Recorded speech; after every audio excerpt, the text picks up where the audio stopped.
देशभरात लोकसभा निवडणुकीची धामधूम सुरू आहे. अशातच गुजरातमधून अपघाताची मोठी बातमी समोर आली आहे. अहमदाबाद वडोदरा एक्सप्रेसवर कारचा भीषण अपघात झाला. या अपघातात 10 जणांचा मृत्यू झाला आहे. मृतांचा आकडा वाढण्याची भीती वर्तवली जात आहे. मिळालेल्या माहितीनुसार अहमदाबाद वडोदरा एक्सप्रेसवर नाडियादजवळ ही घटना घडली आहे. भरधाव कार एका ट्रेलरवर आदळली.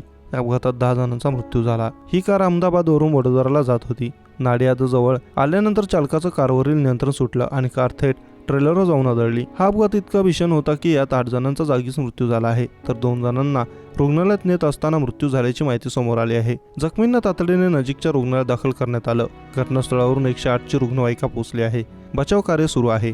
प्रत्यक्षदर्शींनी दिलेल्या माहितीनुसार मारुती सुझुकी अर्टिगा कारमधून ही लोक वडोदराला जात होती. कारचा वेग खूप जास्त होता. त्याचवेळी समोर असलेल्या ट्रेलरवर कार पाठीमागून जोरात आदळली. हा अपघात इतका भीषण होता की यात कारचा सुरडा झाला. निम्मी कार ट्रेलरच्या खाली घुसली.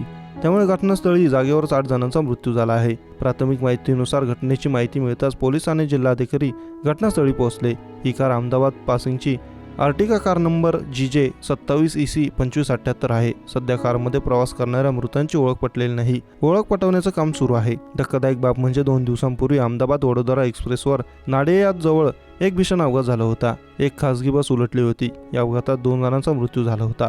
घटनास्थळी वेळीच स्थानिक लोकांनी धाव घेऊन जखमींना तातडीने रुग्णालयात दाखल केलं होतं.